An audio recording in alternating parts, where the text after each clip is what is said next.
This week's episode of This Is Only a Test is made possible with support from Storyblocks. Every creator should try a Storyblocks membership. Their ever-growing library consists of 4K footage, After Effects and Premiere Pro templates, music, images, sound effects, and more. Storyblocks' Restock initiative is here to change the landscape of stock media by partnering with BIPOC and LGBTQI+ creators. Their Queer Spaces and Faces initiative will feature 6 new contributors from the LGBTQI+ community, each creating a collection that features their community authentically and relatably. Explore their library and subscribe today at storyblocks.com/onlyattest. That's storyblocks.com/onlyattest. Hey, let's start the show. For Friday, May 21st, 2021, welcome to This Is Only a Test, the official podcast of Tested.com.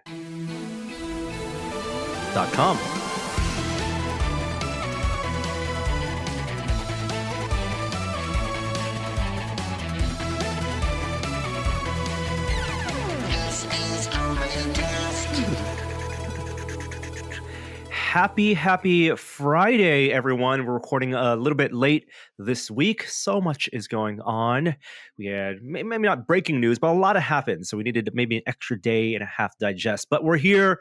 We're not going to make a big deal out of it. It's only our 600th episode, and it's a Duocast. So it is kind of special. I'm here, and I Kishore, feel special. I feel special. Just you feel available.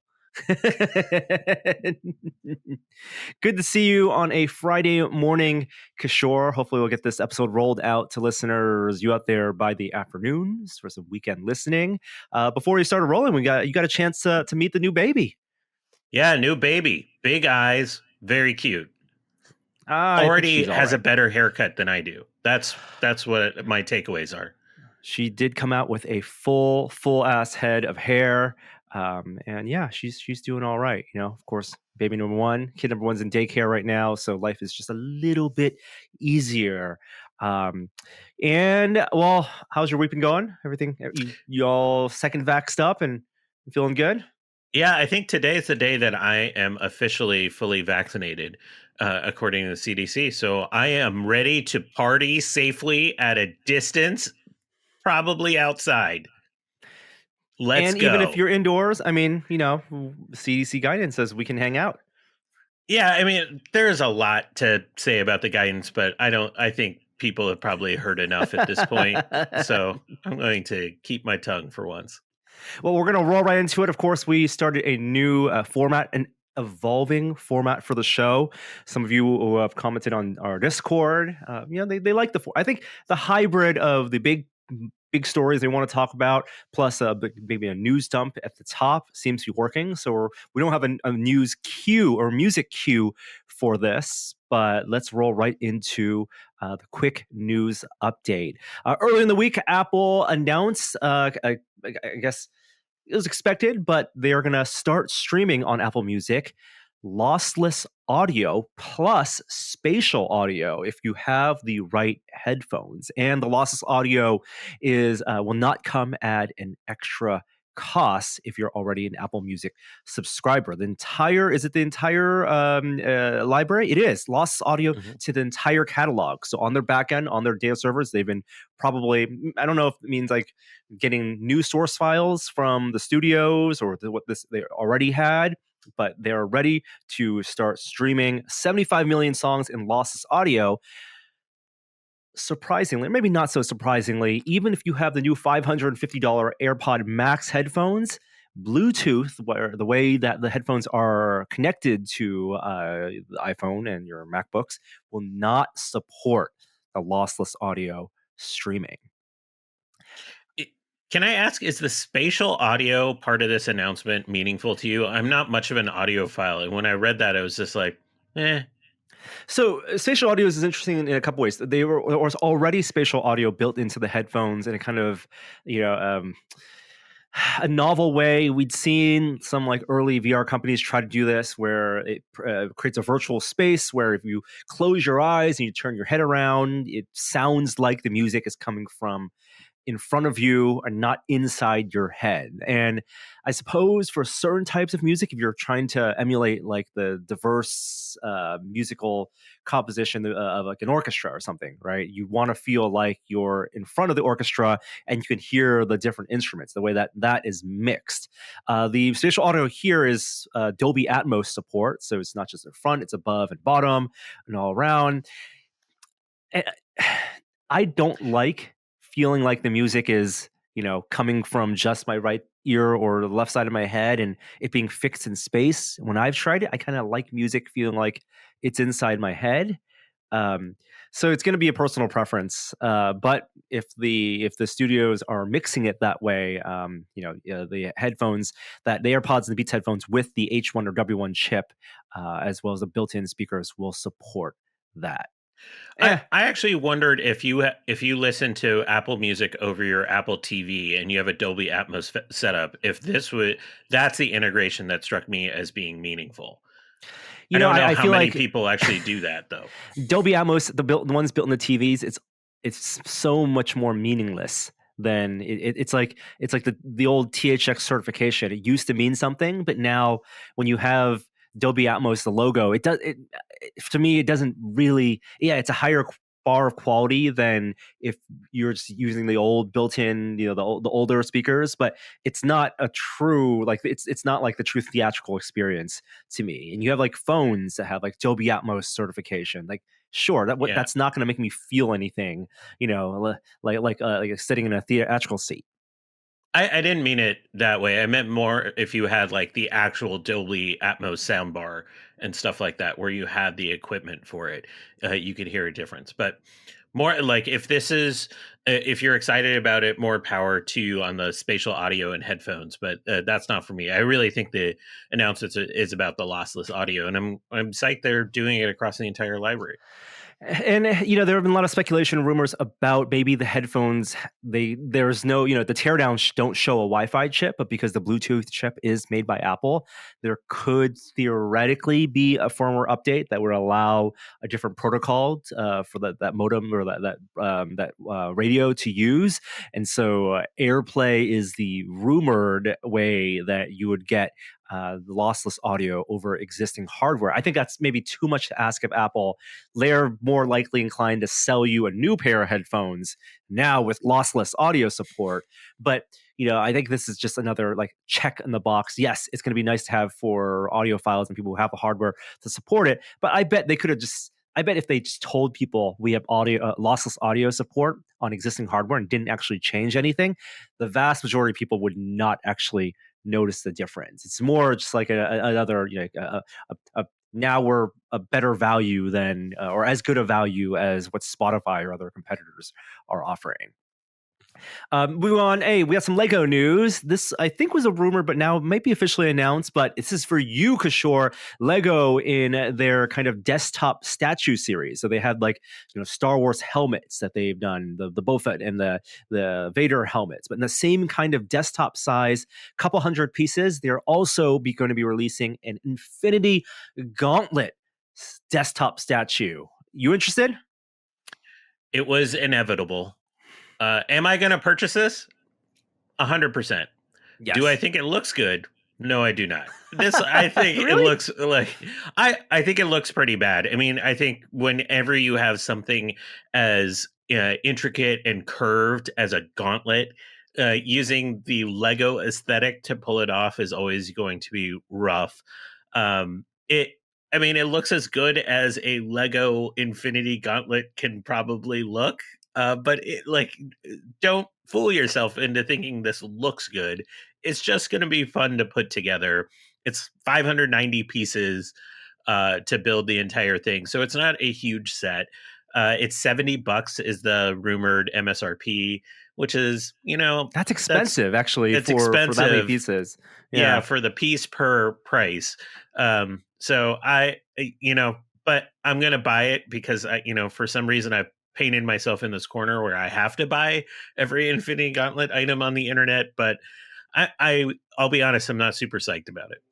The gems themselves on the knuckles look just like translucent 2x1 bricks, which Yeah. that's probably the more most disappointing part, that the gems are just, I mean, and for the scale of this, I guess that makes sense. It reminds me of when like Hasbro released that giant Infinity Gauntlet, the you could wear, and was it the Infinity Gauntlet where you can snap the fingers, but on the inside thumb it just looked like a dishwashing gloves. That's how they got the articulated fingers. Like, there's some things that work really well on screen and in CG, but to get the mechanics, the actual articulation working in real life, it may not work so well. And I think they actually just announced the Nano Gauntlet with the same kind of design, the Iron Man Infinity Gauntlet, also with the thumb being like rubber, a rubber hinge as opposed to mechanical articulation. Lego also announced a massive daily bugle, like giant building, cutaway building, Spider-Man themed. This one, I think $300, tons, like many thousands of pieces, a big diorama set, kind of in the same vein as the Ghostbusters, the fire station. And I wonder if it's in the same scale as that, because those two could go really well side by side. Maybe not for me, but I mean, I'm jealous of all the kids who are big Spider-Man fans who now get a chance to build a Daily Bugle and enjoy it. Yeah. Um, and moving on. Hey, San Francisco, some SF centric news. I've seen a lot of these cruise cars on the street. Have you seen them in the neighborhood? Yeah, like so Norm and I don't live super far from each other, and our streets are inundated with two types of cars that in the driverless market. There are these Waymo cars, and initially were minivans, but Yeah. now they have Jaguars out, these sort of Jaguar SUV. SUVs, and Yeah. they look like the USS Reliant. Right? They have this like bar that goes above them with a spinning lidar. Like all in the front by the headlamps are tiny little lidar spinning things, and they're very stormtrooper color scheme, Mhm. glossy white and black, not tinted windows. And you see there's a driver sitting in the driver's seat, monitoring it, but they're just kind of doing their passes, collecting all that street data. Yeah, I would say my reaction to the Jaguars is like at initial look, you're like, "Ooh, that's a sweet looking car," and then you look closer, and there are all these like greeblies on it for the lidar sensors. And then the other is the cruise vehicle that you talked about, which is more of like a what do you call it? Those crossover type vehicles. They look kind of like a Chevy Bolt. I can't remember what car they are, but apparently these cars that have been tooling around San Francisco for what feels like a year, more than a year at this point, have now applied for a full driverless permit. Are we getting the robo taxi of our future? Probably.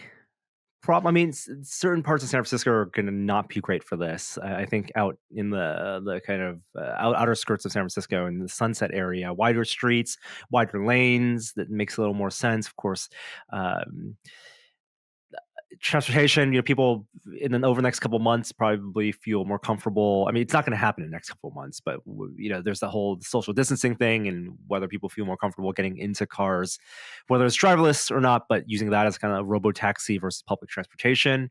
um but I'm surprised that they've gotten that far, and that they're going to do it here as a stress test, as opposed to in Walnut Creek or somewhere outside, out in the Bay Area. Yeah, I have to say I'm a little surprised in that I was driving a couple weeks ago, and one of the Waymo Jaguars was in front of me, and it wasn't quite weaving, but it was like slightly not entirely driving normally, Yeah. um, as it was navigating kind of a construction zone that we are going through.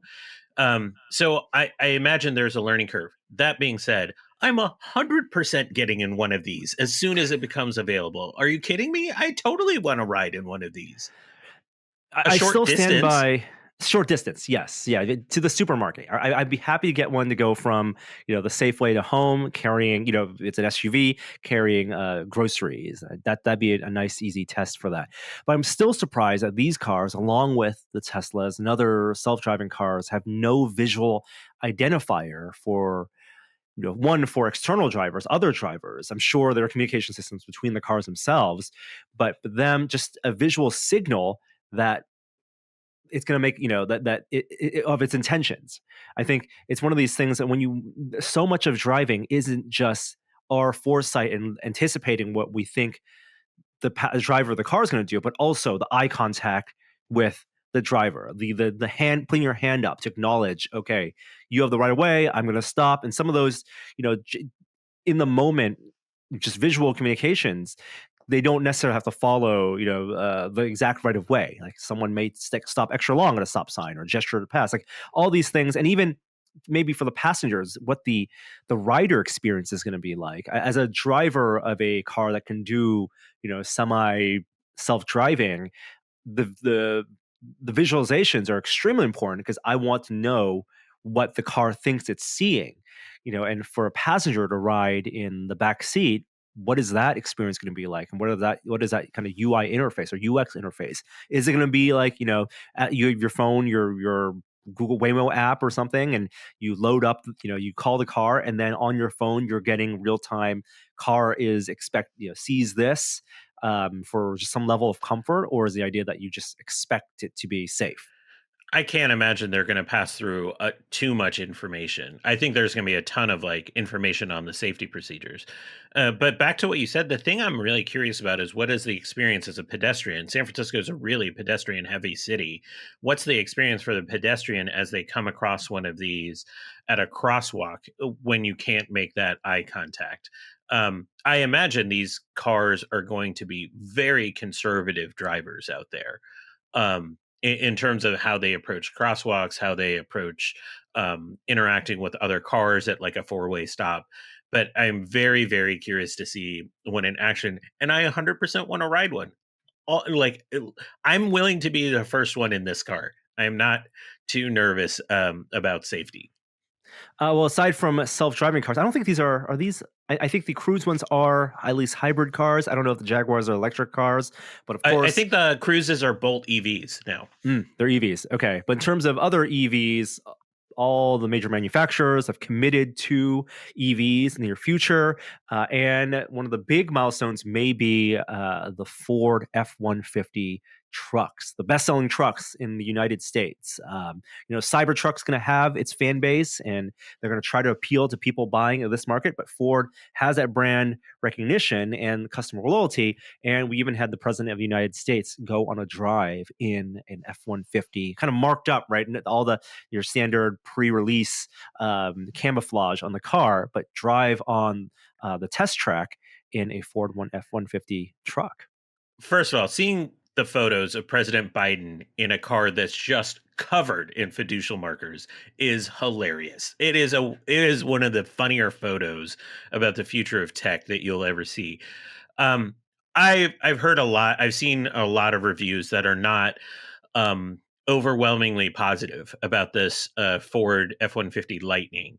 But I think it's an important electric truck, right? Because we still don't really have an electric truck on the market that has captured the mainstream. And as you said, it's the best selling car in the country. So, like, if it can really engage the user base of Ford F-150s and convince them that this truck can do everything that their current model can do, then I think it's a huge win. Unlike Cybertruck, this does not look, futuristic at all. It looks like a pickup truck that, has a couple like bells and whistles that make it look different. I'm very curious what the experience will be of using a frunk in a pickup truck, because that's the thing that most people say about this. It has a massive frunk, which is going to be like a whole new use case for people that buy F-150s. It's an important move because it opens up the permission structure for people who are resistant to the EVs for the sake of being resistant to EVs, because so many early EVs, by necessity of the way the market works, had to be premium vehicles, had to be kind of, luxury vehicles, right, and not the kind of utility vehicle, even though they performance wise it's all there, and cost wise it makes so much sense, especially with the subsidies. So if this can kind of be that Trojan horse to get into construction sites, and then through trusted word of mouth of that marketplace to then make recommendations, then people can be genuinely curious and then can learn about the actual benefits, and actually adopt them. I wonder if the traditional Ford F-150 buyer looks at this and just thinks of, okay, Ford is a novelty. They're going to do this one off. It doesn't feel like the future, or if they actually see the sea change happening and actually feel like, if they don't buy this, they're going to be out of date because the entire Eh, fleet is moving to this. yeah, some of that's marketing, but at the core, we know electric cars get better torque than their gasoline counterparts. So if you're using a pickup truck for its pickup truck like hauling and those kind of purposes, like you would think that there's going to be a user base that gets convinced just because of the power if charging is available. I That's the always thing. wonder about where with these pickup trucks that have to go to a lot of different locations. Range is a huge issue with them. Is there going to be enough charging for this user base to make it worthwhile? I mean, that is really, I think, the challenge for Ford. Yeah, and that's where inconvenience or just friction in the recharging and the refueling experience can really sour someone on ownership of these cars, because you do have to kind of change your mindset and kind of change the way you think of how you use a car day to day, when your charge may only last a day or two, right, of heavy use, as opposed to the convenience of just going to any gas station. They Yeah, that's announced it at the perfect time when gas prices are going up. And a lot of Americans have some income, disposable income coming off of the pandemic. And so, we know that used car prices are going to all-time highs yep. right now, and car purchases are up. They've timed it well. We'll see what the uptake is. Yeah, speaking of used car purchases is going up. Yeah, some of that's because of the rental car market, and I wonder what the rental car companies are doing behind the scenes in their kind of fleet upgrades or negotiations with the car manufacturers. That's a big place where people can get easy upsell or easy test drives, right? If you get on a plane, you're going to your rental car station and they offer you the EV and it's your first time driving EV. It's really easy to say, just for a day trip, to adopt the EV, have a 0 to 0 electrical recharge fee for that as a added bonus, and then get sold on EVs that way. Yeah, And you're not paying for gas. yeah, I think it could work for certain urban rentals.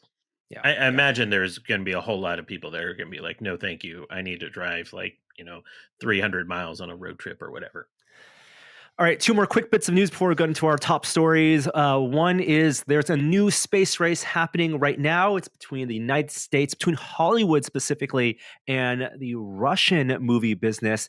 It's the first to get I guess there have been films, documentary style films, already shot on the ISS, but this is the first to get a commercial production shot on the ISS. And on Team USA, we have none other than Tom Cruise himself, Ethan Hunt, getting ready to head up to the ISS with Doug Liman, director of Edge of Tomorrow, among many other blockbuster action films. So it really does turn out to be easier to train a specialist profession like a director and actor to be astronauts than the other way around.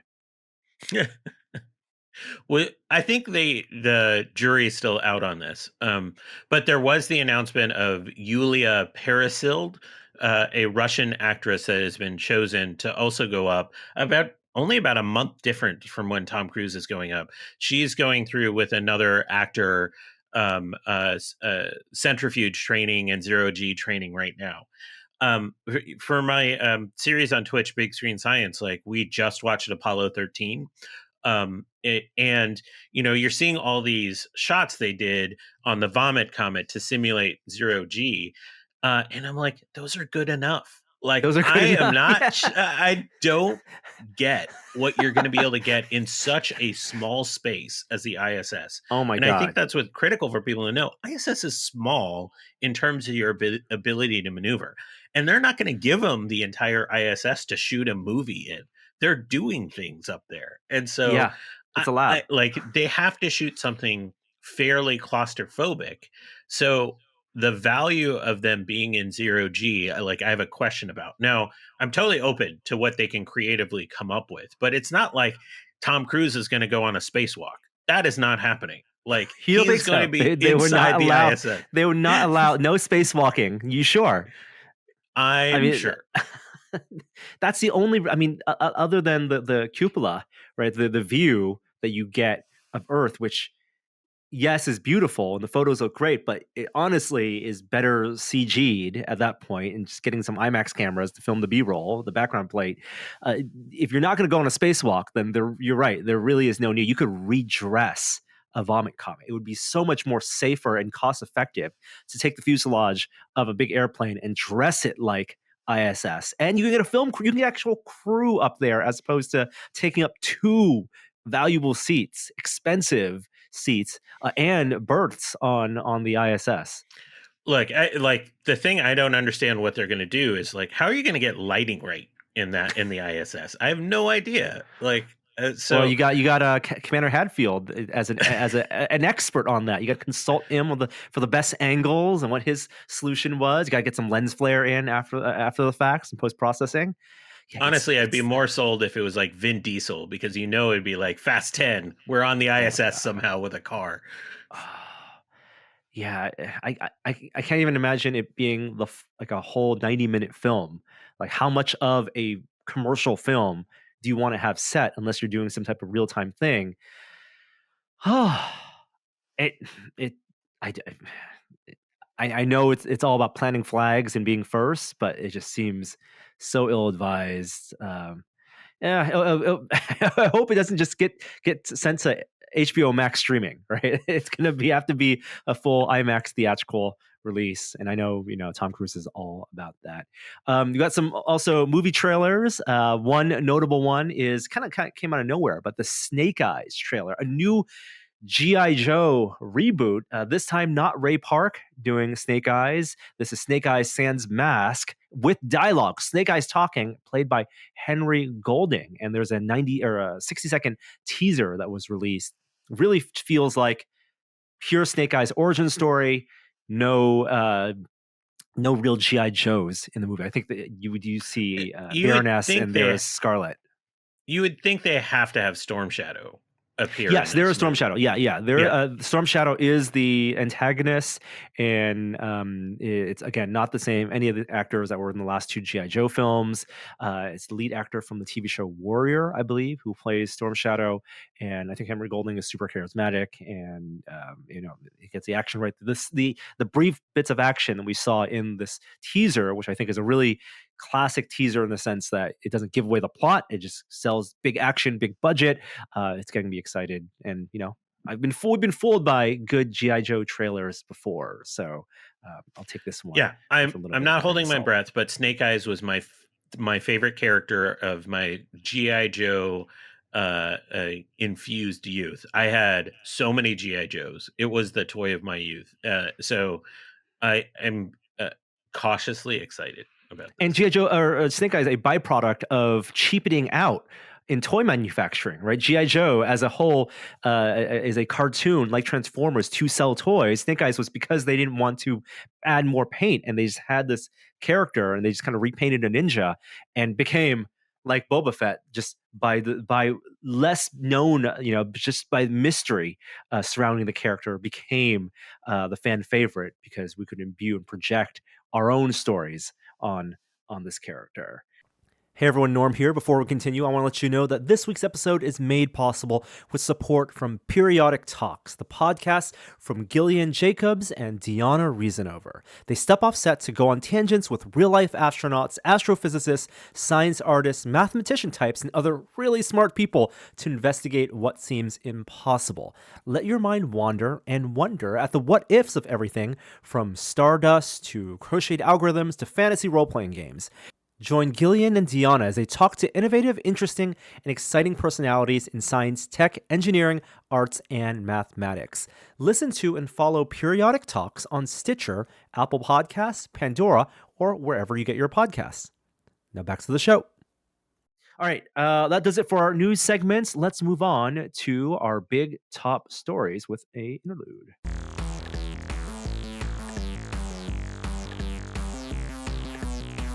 So we had Google I/O was the big event this week. Virtual event, right? Only virtual event again. And we had big Android announcements, Android 12. So I really not super interested in this. I know the big news they brought back designer of the old Android UI system, and you know it's supposed to be a big revamp. But what gets you excited about Android 12 or what came out of Google I/O? Yeah, so there's a bunch of stuff. So let me do a couple quick hits from Google I/O, and then we could talk about Android 12. So I was actually a little enamored with Lambda, which is their natural language processing preview. It's still, it's not even in beta yet. But essentially, Sundar showed a conversation between this AI about the planet Pluto, and it really did a better job of blending sort of emotional awareness than we've seen from other AIs, though it still had a lot of problems. I actually thought the most interesting thing I saw in terms of like thing I'm actually going to derive utility from were all the maps updates. They're going to add like more detailed information on the ground, like crosswalks, more information on like when areas are busy. Based off of previous traffic information. I like that. I thought the whole like street level view, I was like, meh, I don't use street level view when I'm walking. And so when they were like, well, you can use this indoors at like an airport to do wayfinding, I'm not convinced that is a huge function. I'm going to hold talking about the photo stuff because I want to get your take on there is some weird tech there. Um, but I do think there was something interesting about photos when they said they're redefining some of their auto correction features for people of color. As somebody that has a darker complexion and doesn't always get the best auto correction features in Google Photos, I just kind of want to see what that looks like. How they balance some of the white balance, especially on those photos, to see if they actually pop better, because like my wife in portrait mode versus me in portrait mode, and I know the jokes are coming about about me, but her photos just look better in portrait mode than mine, so I'm curious about that. All right, Android 12. Android 12 like they called it Material U, which was a terrible name, like YOU, You as but yeah, like, YOU, not yeah, university. Yeah, correct. it like to me this is just like everything is bigger and brighter is what they should have called Bubbly, it. so It is bubbly. a massive shift in UI that we haven't seen in probably what, like 5 years from Android. But everything is bigger. Like I would say first, number one, the thing I noticed is animations everywhere. Lock screen, you touch a button, there are animations going everywhere. And one of the things I've tended to do as my Android phones age is I disable animations because it slows the phone down.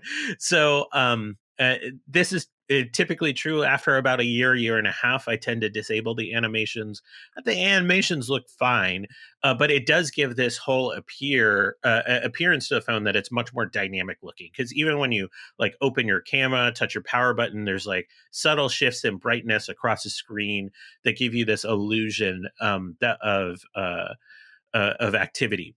The lock It's screen looks Yeah, go ahead. Yeah, I'm just saying, like the animation stuff. This all feels like them trying to find a solution for the headroom they have in processor improvements, right? Because we've Yeah, reached kind of diminishing returns in utility for the core functionality of smartphones. Everyone does email fine. No one needs 8K video playback, right? You're gonna get right. fine 60 FPS HDR playback on YouTube. Great. But now that you have the headroom, we've seen this on desktop, it's all the flourishes, the kind of nice to haves. But like you said, to your point, the there's also diminishing returns in terms of performance over time. And this is one of those things: you buy a new phone, fine, it looks great and it feels great for the first couple months. But as things get bogged down, that's what they need to clean on the back end to make this actually worthwhile and keeping long run. Yeah, the biggest feature change is that you can essentially set your like wallpaper and background to any photo, and then it will use that photo's color scheme to create new palettes for across your phone. So every app, every button is going to have color schemes that draw into this. I think that could be good depending on the photo. Like is what I'd say. Like I watched Dieter Bone did a deep dive on The Verge, and like he put like a green photo on there that looked good as a background and looks terrible as your buttons. Like all of your buttons are now green, they don't look right. So I think it is like going to work sometimes, but not for everything. But the whole idea is that we're brightening everything up. I thought the real changes were at the lock screen looks really different. Um, and that's really just going to be you're going to get used to it with like the clock and the entire sort of full screen effects they have there. But it's really the notification screens that screamed out to me. Is it's a full screen notification now when you pull down. There's much bigger buttons for your like quick settings, so like Wi-Fi, all of those buttons like um, are now massive. They're these, they're big, chonking, rounded rectangles now. And the other thing I would say is they've integrated a couple buttons that normally aren't in there, but just should be. Like wallet is now finally in there, and it's pretty consistent with Apple now. Like when you hold down power button, your like wallet comes up. I would say generally, I think the UI looks better across this with this notification thing. I think having transparent notifications screen is a thing of the past. So just like really embracing it makes sense to me. I would Well, say the oh, go ahead. I was thinking like notifications. It's a mindset change. They know that notifications was previously a shortcut, a way to quickly access functionalities. Deep dive in menus, but increasingly it becomes a primary interface because of the utility of being able to manage emails and read quick news. And Apple's done it a lot in iOS. Swipe to the left where it's the notifications place is not. It's not just information at a glance, but it becomes a way that you navigate through all the different feeds that apps are surfacing. So it makes sense. About time, I think. Yeah, I would say the subtle thing that's going to be in Android 12 that really stuck out to me is a privacy feature where they'll show you if an app is accessing your mic and video with an icon in the top right as it's using those resources. I thought that was a really subtle, nice nod because, like, all of these phones have been like, we're going to make you opt in into these settings and permissions. But the thing is, it's like once you opt in, it's like set it and forget it. And so I like this nod to actually remind you what apps actually have access to that. And I felt like that was a subtle feature. Overall, I think it looks better than the current UI, and it looks different than the current UI. Is it groundbreaking? I don't think so. I think I like the one thing I really like is those larger buttons on the notifications tab because I actually use those quite a bit, and having them be smaller buttons and like it's not a huge shift, but I think it's nice to have a bigger surface there. Yeah, there's also a privacy dashboard, so you can get at a glance over the past usage, your past 24 hours, how many times your camera's been used, your mic's been used, and kind of dive deeper into which apps actually tap that. I think the little visual indicator for when your mic or camera is being used, it's something that should be standard, should have been standard, and they're definitely aware, even though they're in the ad business and ads are, that's the primary source of Google's income. Privacy is something that they're actually willing to talk about because Apple has used that as a position of strength to push that as the issue. Um, Updates. When are phones going to get Android 12? They just said fall, like it's in beta now, so I think a number of users can update this, but update this soon, and a few people already have access to it. But it'll be on the Pixel phones in the fall. I assume on the Pixel 5, which will be announced in short order. Um, I think it'll be fine. I don't think it's as revolutionary as it might have been made out to be. Um, I want to ask you about photos, though. There's two things that stuck out to me about photos. One is they're essentially bringing back a version of live photos where if you've taken a couple photos of the same thing in short order, they're going to stitch them together into like a short, like almost live photo movie. So if you're taking like not quite a burst, but let's say you take a couple photos across like 3 to 5 seconds, it's going to algorithmically match the characters in there and actually animate them for you in some way. And I was like, I'm kind of curious how that looks in practice. It is essentially live photos part two. I think the more interesting one is they're trying to they I as a consummate Google Photos users, I get a thing every day that's like, you remember this memory, and and they're always Seven stitching together 7 years memories. ago, 1 year Yeah, ago, 2 years ago. Yeah. and so they talked about a new tech that was going to try to find common features in your memories and actually stitch together a story so that the memory isn't like, remember when you took this photo? It's actually like stitching together a story based off of those. I'm also very curious about this just because I'm not, hyped about it, but I'm curious what this looks like because this identification of different artifacts and photos and pulling together a story actually indicates to me that their photo search and their photo understanding is getting better. And since all of my photos are in Google Photos right now, I actually think that's a interesting flex that they might be showing off how much their search and algorithms have progressed on the photo side. Yeah, and this is all for them getting rid of their free Google Photo storage come June 1st. Unlimited storage is going away, and they want to make money on just like Apple makes money on iCloud, kind of holding your memories hostage. Because after 10 plus years, we're nearing 12, 14 years of smartphones. Your tens of thousands, if not hundreds of thousands. Yeah, I'm sure if you look at your photos, I have like 80,000 photos on the phone, quote unquote, but most of it's actually just stored on cloud storage. Uh, your photo album is the thing that they want you to keep on paying for to keep and also to go back and look at, right? And Google has always done a better job than Apple in allowing you to search.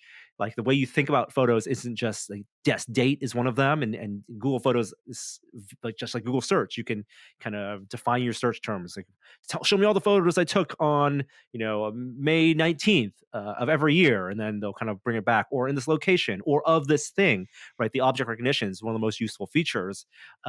But I think all these kind of the memory generating things are a way for them to remind you that this digital photo album that you've been accruing is something that you should still be paying for them to do. And of course, all the kind of the AI that they train with your photos helps them with their other aspects of image search and image recognition in the world as they build toward AR devices or something. But so much of that is also limited by the way you take photos. I think it's also trying to Mhm. encourage you to take more photos, right? Like if you go back to your memories, and some of these memories as they define them feel incomplete, it's because we were probably taking less photos 10 years ago, even with smartphones, than we are today. And how does that curate? Will they all be selfies? Will they all be baby photos, or does it actually change the way you go out into the world and document your day to day? All of that, there's only so much they can do with algorithms if you don't supply them with useful info. That's what they want you to do. Keep on supplying them with the data. Yeah, you probably have the right, slightly cynical take about this is about money and data more than anything else. All right, Yeah. we've held back from talking about the star of the show, or at least Yes. the most interesting tech of the show, Project Starline. Project Starline. So this is their telepresence device. It's a booth. It's a photo booth that allows telepresence. And while the tech I think is interesting, we'll talk about how we think it works. Was also one of the most Black Mirror type things I think I've seen in a while. It looked like the idea of like you're talking to your loved ones in the Phantom Zone. You could see them, but you can't touch. You can't go beyond the looking glass. Don't go beyond the glass. So it's a photo booth set up, and did you notice the side of the photo booth also looked like it had like Death Star style lighting, Death Star panel lighting? Yeah, material It, use design, but yeah, to me it it, looked like Death Star it to panels. me, it looked like standard corporate office lighting, and that's Yeah. that's what I took it as. Is like this is some floor of some corporate office at Google. So imagine you're walking in this booth, you sit in a very specific spot, and you have a big, like 65-inch TV in front of you. And in another part of the world, there's a similar booth where someone walks in And with almost zero to low, almost no latency is their promise, it looks convincingly like that person is sitting on the other side of this pane of glass. And the effect isn't just like watching a Zoom screen, is because there is dimensionality. They're using what they call their version of a light field display. So it boils down to, according to their video, three technologies. Right? There's capture, there's data transmission, and there's display. Capture makes sense. They have an array. I think a Mhm. Wired, Lauren Good had a report about, dive into her testing of this, but array of depth sensing cameras that capture not only the pixel quality of, the what you look like, but also depth data. And so you can see they do generate a real-time depth map, and they map over the pixels. And you can see in the video, like this is not the video have, like, you can see aliasing around like hair, right? This is actually a render that they're compiling and generating in real time. And then that gets sent over, compressed and sent over a, what they say, a standard internet connection, or a consumer accessible internet connection, no proprietary fiber necessary. Even though And that wired setting they testing was wired. was, oh yeah, They wired that for sure. Yeah, It yeah, was and wired when they did the test setup. yeah. They claim that it's web RTC, which is what they use for Google Meet right now. So existing protocols, they developed their compression.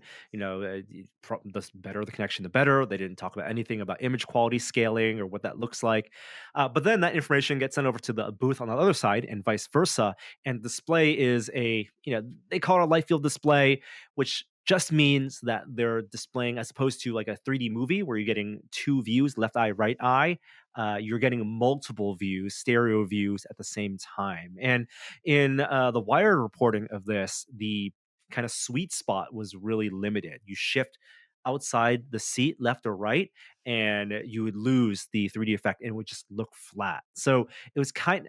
I don't know if there's eye tracking involved here, but it's kind of like, when the TV makers put out eyeglassless 3D displays, where they would essentially be Mhm. able to put out both, a stereo view through almost like a lenticular prism, and that you, as a viewer at a specific distance in a sweet spot, could see 3D. That's what you're getting here. And where, when you shift your head, because it's not flat video, it's rendered video, they can generate, multiple views at the same time. So you can view off axis, parallax. It looked like they were just rendering the person, and because the background is a known quantity, they're just grafting the 3D model on top of whatever the Yeah. background of the Starline booth is. And all this tech is just to have this immediacy of the low latency communication. Like right now, even when we're having webcam chats, we're looking off camera, right? You're looking above, you're looking at below I'm here where looking I at the see your camera. face. Exactly, Yeah. right? You're not making eye contact. It's not Earl Morris, right? Famously has his what is it? The Interatron, or it's a filmmaking device where he has a camera, but like a DSLR, he has a one-way mirror in front of the lens and films himself, so his subjects look like they're looking right into the documentary filmmaker's eyes. And so you get this more immediate connection. And for these interviews, so subjects aren't looking at a camera lens, they're looking at a person. And Mhm. that type of presence and intimacy is what Google is going for with this. How millions of dollars put into this booth that you need to build out. But it's still like, as great as it is, you want to go touch through the glass, and you don't touch the glass. You can't. It's still Black Mirror. Yeah, I'll say I think Lauren Good put it well in that Wired piece where she said this feels like a project that was developed during the pandemic, because it clearly feels like a solution to the intimacy problem that we've been feeling as we've been on video so much. I thought the whole thing where it's really sensitive to your spatial location, and as soon as you tilt, you go into 2D is important. But I think it sounds like it's also really sensitive to lighting. So you have to have really consistent lighting to make sure the volumetric mapping really works. The other thing that struck me is if you look at this and you think, okay, beyond like the human connection, am I going to use this for like productivity and like a work meeting? And they talked about, trying to put up flat stuff like images or, web pages, and how that really like broke the immersive experience. It didn't look right. So I think people should really think about this in the context of like, this is Google I/O. They're showing stuff that is like very much in development. There's a long way from becoming a thing. But this idea of volumetric video, which is like the phrase they use, which is I think is actually kind of a cool phrase for something like this, is interesting if they're using it in the context of some of the VR work, because in a headset this could be awesome, right? Like to have this kind of presence if you're able to have like some sort of not in a VR headset, an AR setup, like this would Yeah, be great. yeah, yeah. You But need to be like fixed, like in you have to VR. be fixed There, place. Yeah, yeah, for sure. yes, exactly. Yeah. So like I was thinking like this could be interesting in a like a telemedicine kind of setting where a doctor and you can have a really intimate conversation, or a therapist and you can have a really intimate conversation. Or like the Pentagon needs to have an conversation with somebody. Like I was thinking like there's like these really defined use cases that I think are potentially interesting, Well, I but would as also like go a replacement. into. I would also go for asymmetrical realities. Like, there's no reason it needs to be video of people in the booth, right? Like, the one of the things that makes this interesting is just low latency, but also it being 1-to-1 scale. So I'm not looking at a Mhm. small head on a laptop, or even on a phone or a tablet. A person looks like the size of a person, and if you can apply that to a metaverse, a virtual space, then you have this type of pane that lets you look into, you know, a MMO or an alt space VR type environment where you can peer 1-to-1. I mean, that's like it's like less immersive holodeck. Yeah, I mean, I think that's a good way to put it. Like for sure, this doesn't feel like a Zoom killer to me. This feels like an additional use case on top of that. That being said, this idea of having multiple cameras that do volumetric, that do mapping on you, totally possible, right? Like totally possible in the setups that we have, and I think that'd be interesting. But honestly, like you're still at the stage we're in, you're better off just using like any DSLR or some other camera that can give you depth effects without any of these kind of necessary mapping, because I think we can mimic that volumetric effect without doing all of this work. Like there's a ton of depth to the shot that you're in right now, Hmm. and that's nothing tricky. That's just you using a camera Yeah, and putting yeah. stuff in behind you. Well, and compute will solve that. I mean, Hmm. the very existing of portrait mode as a phone camera setting, and the AI that can generate that can, especially over multiple frames, can infer depth. And the rumor is that Apple will be allowing and releasing like video portrait mode sometime, this year as a big killer feature for their next phones. Like, that allows standard off-the-shelf cameras and not expensive, depth sensing cameras requirement to do this type of volumetric video. The one thing, you're only going to get that for, like, your if you have a setup, but I could see someone putting together a a one-way mirror, a teleprompter style Zoom setup, and seeing what the effect is. And is the idea, is it compelling enough that it doesn't need to be 1-to-1 size, but just that when you're looking at the lens, you're making quote unquote eye contact with the person you're talking to, versus trying to look off screen and look off axis into a camera. So that was the biggest thing out of, I thought, from Google I/O. Let's talk about the next thing. Here's another musical cue.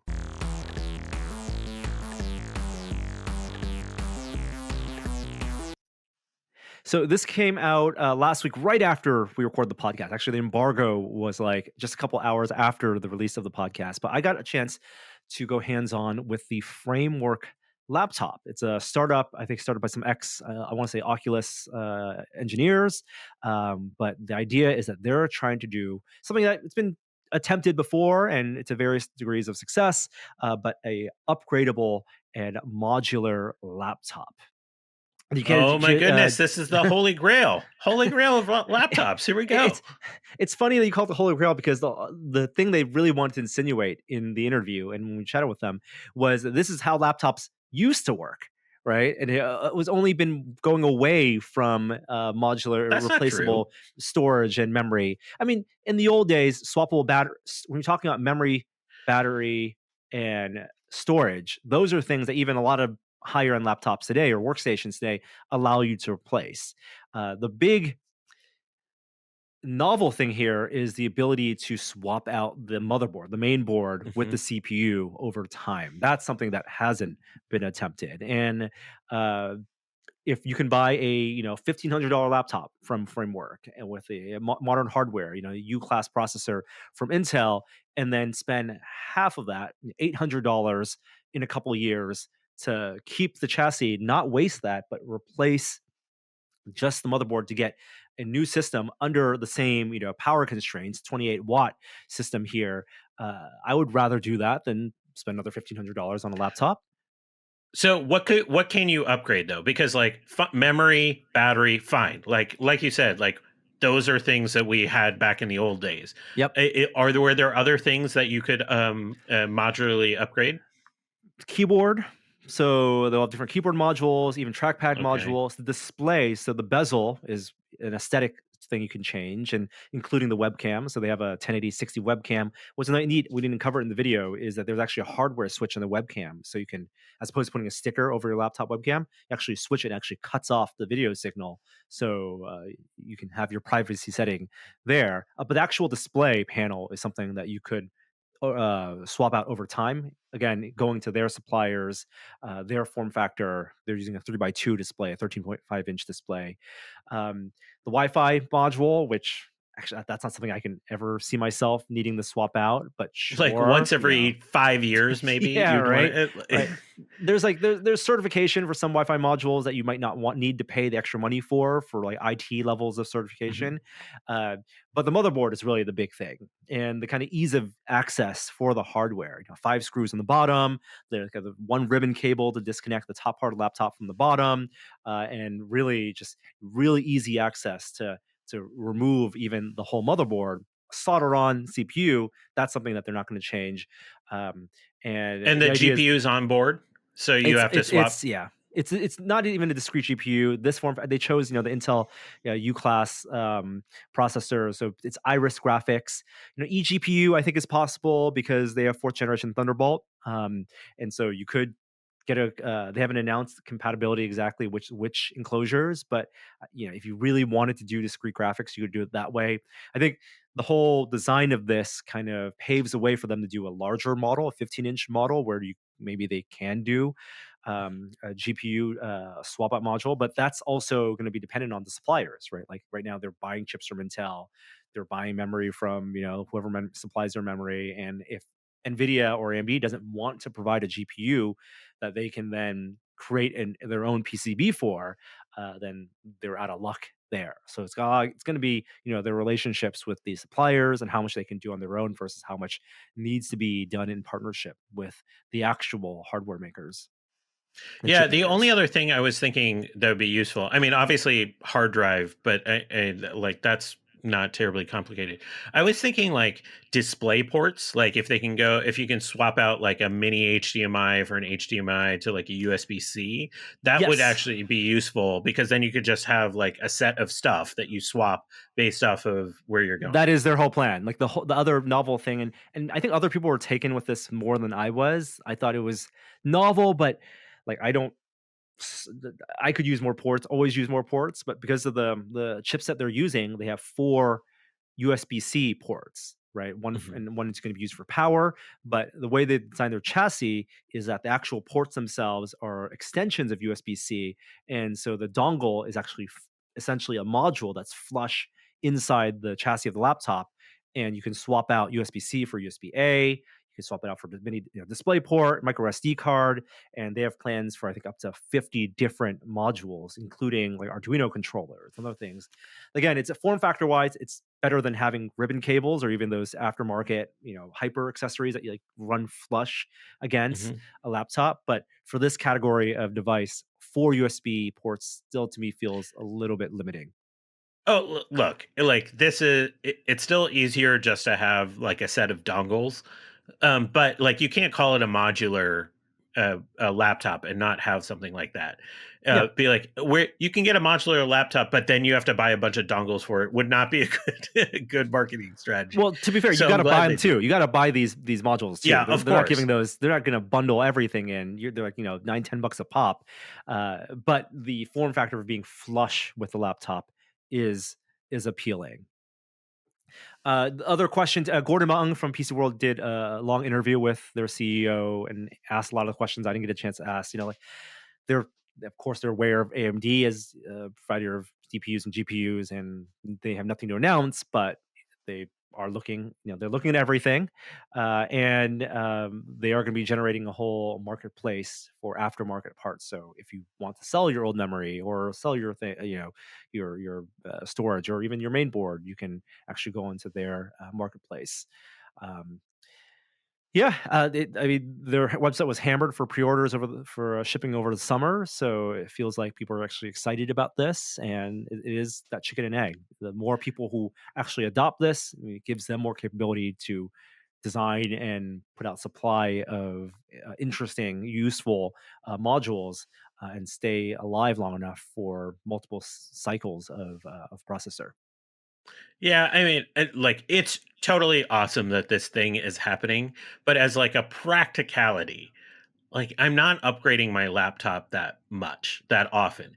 And if you can't handle the GPU, which I think is really like the is the number one upgrade that I would need outside of battery and maybe memory.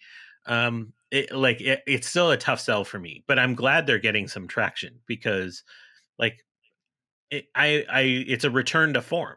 It's a return to like the desktop roots of the laptop, which is how it Yeah. should be.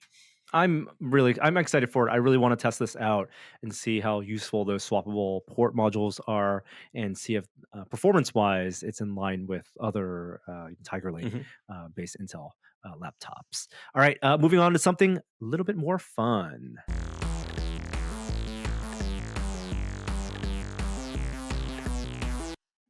We got Batman.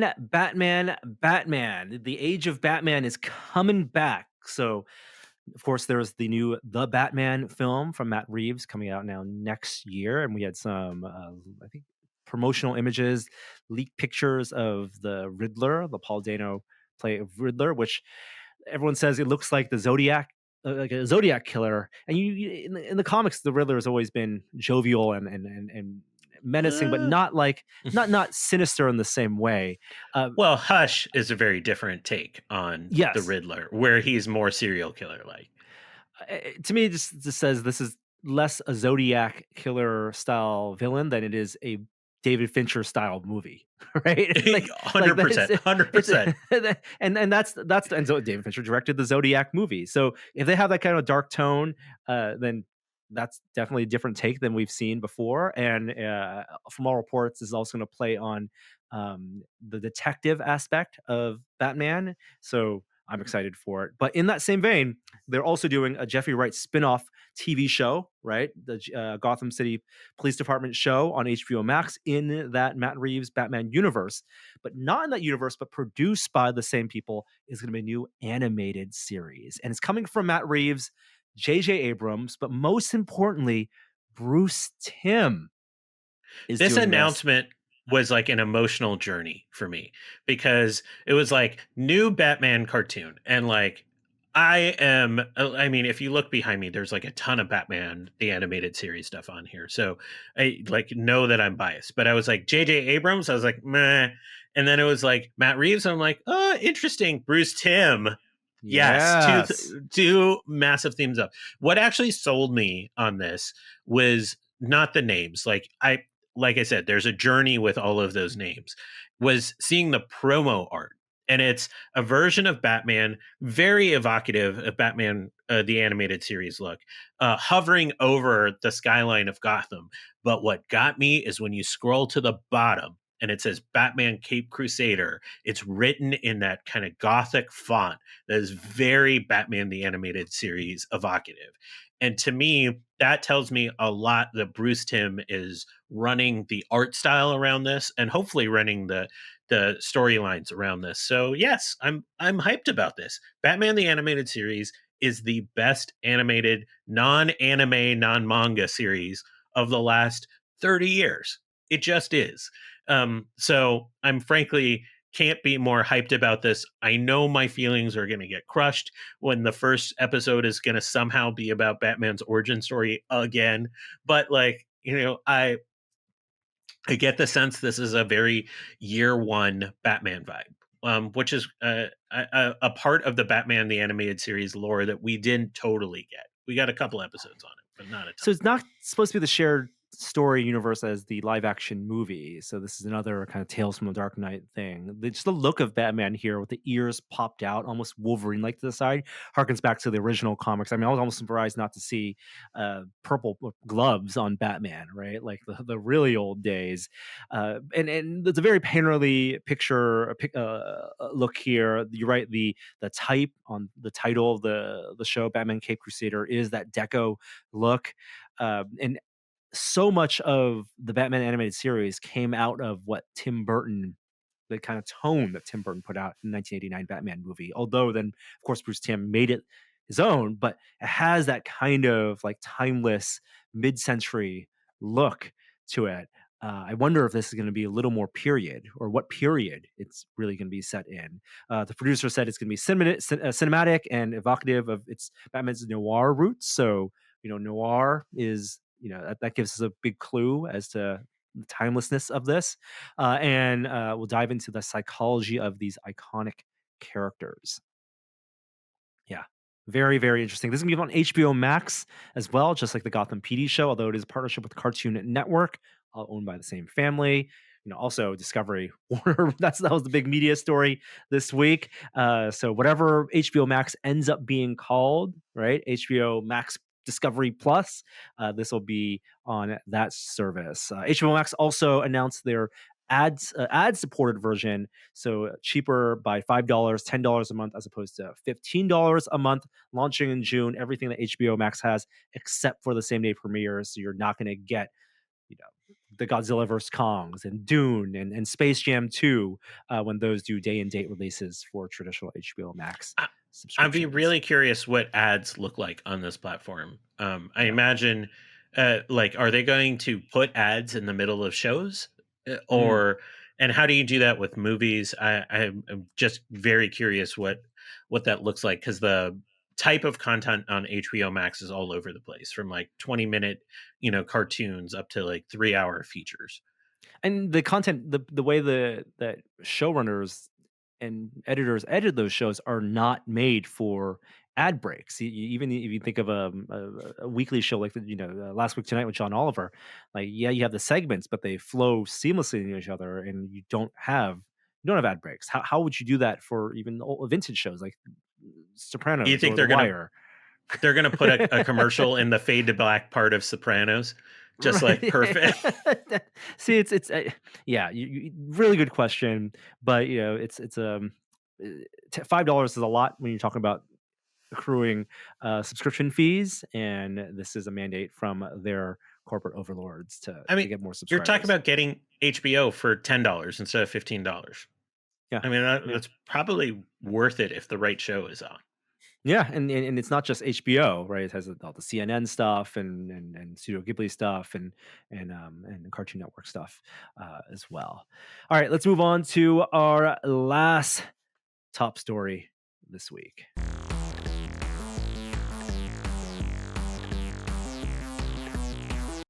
I could have played the VR minute tune here because it's going to be all about VR, and we'll start off with another big Oculus update. Not, I don't know if everyone has version V28 yet. That was the last update that, of course, unlocked the AirLink feature for Quest 2 headsets. That's massive.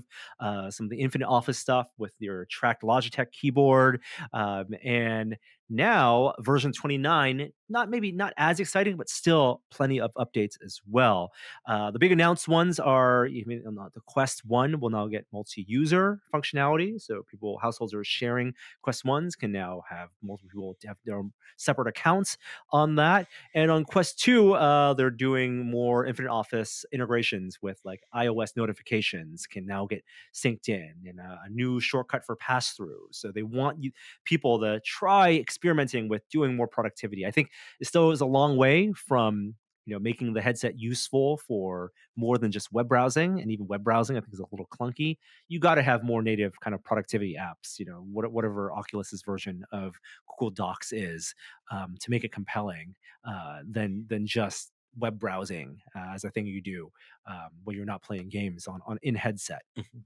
There's also a new what they call a immersive overlay system. What is the name for this? This is called Live Overlay, and this is in the mobile app. So it's the ability for you to cast the game, still the first person view. So whatever the headset is capturing on one eye, but then if you point your phone, if it's a iPhone 10s or newer with the depth sensing camera, point it at yourself, you then get essentially a free green screen overlay of yourself playing the game. It's not mixed reality in the way I would think about it, where it's the re-rendering of the game, so it looks like you're in the game environment because it's still first person view, but it's a integrated way if you have a phone of doing the green screen look, where as opposed to setting up another camera, having a green screen backdrop, and then doing composite with separate software. Is this a way to make it easier for people to stream their Oculus experience with their phone?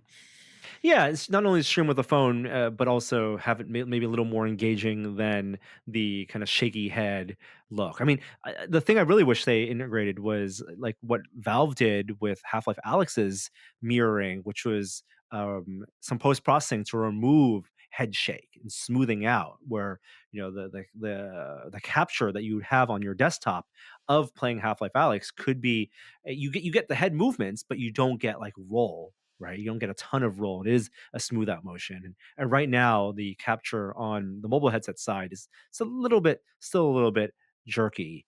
The unannounced feature that people that started discovering and are really excited though about is 120 hertz streaming from desktop over AirLink, which previously was exclusive only to virtual desktop. But 120 hertz, if you have the rendering power on your PC, and the Wi-Fi bandwidth, the panel can run at 120 hertz, and with asynchronous space warp, it provides from what I hear, a really really nice streaming experience. So that's version 29. Of course, you can lay down your ceremonial rituals on in your office to try to get that update. You can also sideload the update, so you don't have to wait till for the over the air to push to your headset.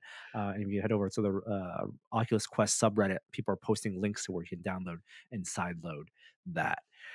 Speaking of capture, I'm gonna go share my screen and see if this will work in the playback, because I want to talk a little bit more about Demeo.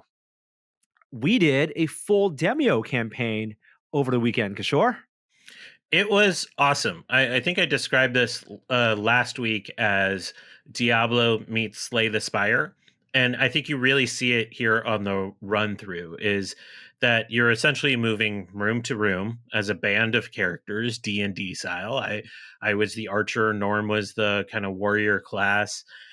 Jeremy was a mage, and Joey joins us as a rogue. And there's different monsters. There's kind of a fog of war.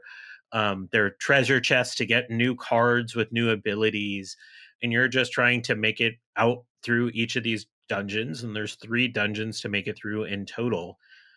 This is the best VR game I've played in years. Like it is it like it looks really good. And I was playing on a Quest 1. All of you were on a Quest 2.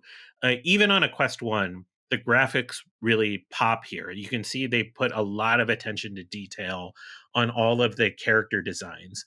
It's really easy to pick up and play in the context of the cards make it pretty simple to actually decide what to do. You get two actions per turn, and then you roll a dice to see what the actual effects are. Um, but there's so much cooperative gaming here with the multiplayer, and that's what really stood out to me is that this as a multiplayer experience.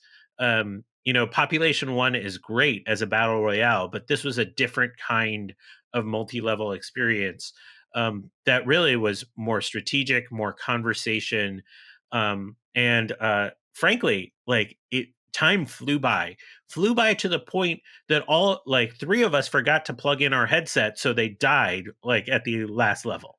Yeah, yeah. And the session, like this campaign, it launched with one campaign, $30. They are planning more campaigns, though I don't know if that's going to require additional cost.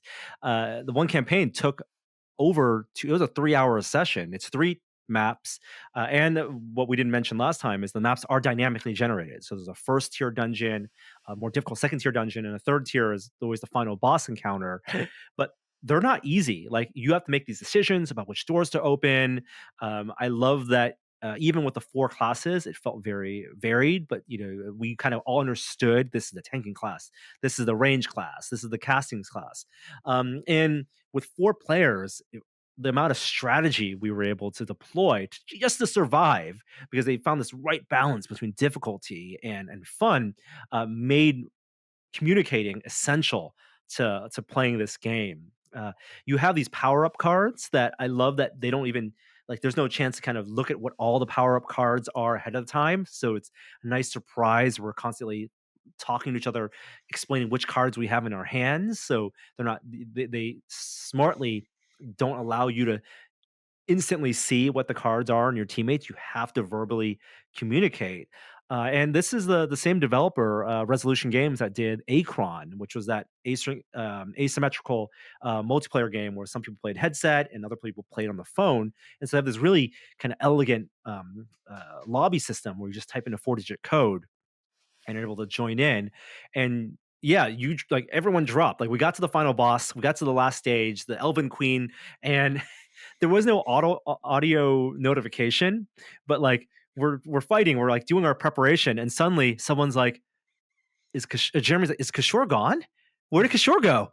And like you just disappeared. It was like that Star Trek episode with Beverly Crusher and the shrinking ship, because you just left and we're like, okay, well, I guess we're just short one person now. And then suddenly Jeremy, same thing, dropped, and it was just Joey and me. And then Joey dropped, and I was by myself, and I was like, "Uh-oh, I guess I just try to finish the campaign now." And then miraculously, you jump back on, like 20 minutes into the final boss, and we beat the final boss. Like the way the system can be persistent and keep your attributes and your cards and allow you to, if you disconnect, if your headset loses power, to rejoin, that worked out well. What we really wish, and I think they're working on this, is a way for you to save sessions. So if we all have to go, if someone has to go, it doesn't require that the remaining other players continue on or lose progress. We want the ability to save a session with a unique game code or whatever it is in the cloud system, and the ability to come back and resume play sessions, because this is a game that I want to be in there. The fact that it is 3 hours meant that it was way more immersive than just like a 10-minute, 15-minute, deathmatch session or battle royale session. This was I a 2-hour experience, Yeah. trying to get through the entire thing.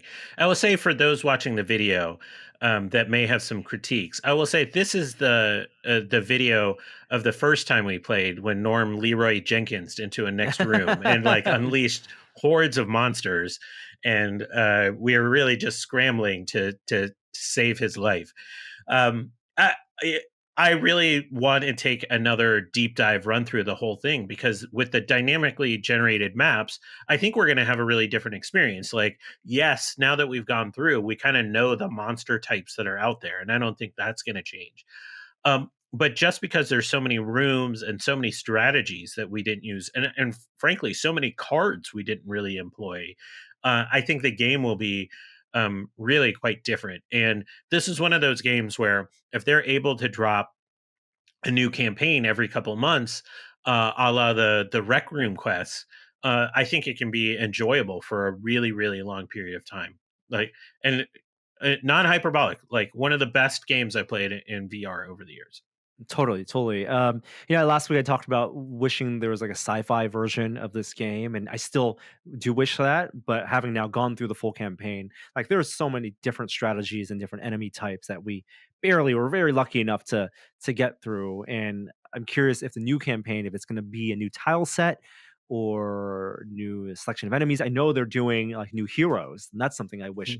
Like right now, it's 4 heroes, 4 players, but I want to be able to have not a wider selection so there can be different styles of play even as a group and not just as an individual player, but that's going to require a lot of balance and a lot of work on their part. But I'm happy that it sounds like the game has been very successful. We obviously love it, and if you have a Quest 1, Quest 2, and also it's on desktop VR as well, it works cross platform. I think they're going to also allow for cross buy in the future. So if you buy the Quest version, you're safe knowing that you will probably get the Rift version, so you can even play over Airlink and get better graphics, which is probably how I'll be playing going forward. But that's it. I just want to give another shout out to Demeo, and very very happy with that. We're gonna be playing again this weekend, getting Jeremy back on. He has no time for the podcast, but I think he can carve out a couple hours for I don't think a Demeo. single listener is surprised that Jeremy has all the time in the world for VR games, and not enough time for our nonsense. Any other things you want to go over? Those are our big stories. We've covered quite a lot in this episode. I do want to say just on the COVID front really quickly that things are getting a lot better in the U.S. Like we're heading down to that 10,000 cases a day level that I'm really looking for. We got a little ways to go, but we're getting there.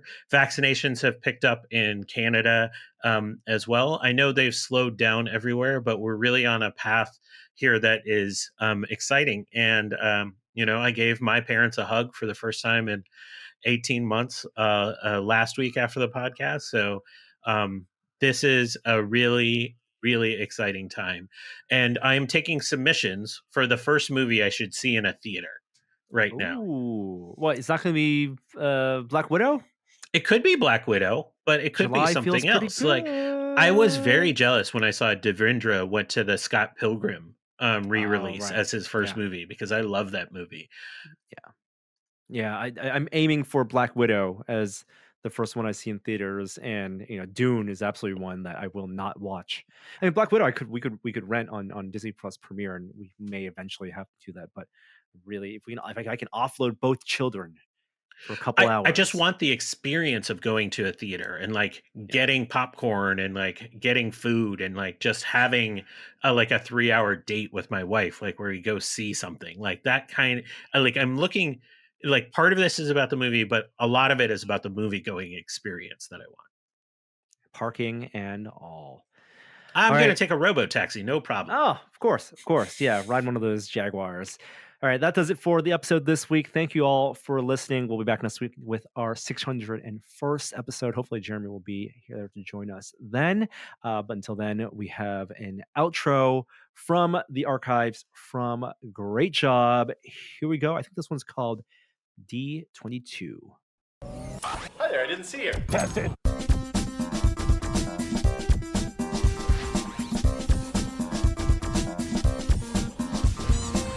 D23 was last week. What is D23? What is the 23? That's the 23rd one. No, it's always, is it not always It was D23? D22 last year. No kidding. No, it's not. It's named in honor of 1923 when Walt Disney left Kansas City and headed for Hollywood. I am profoundly disappointed that it is not the 23rd one of those. I thought you were going to apologize. Test it. I was personally hoping that it was a D&D reference, but I'll take that as well. All right. Thanks for listening. See you next time. Bye.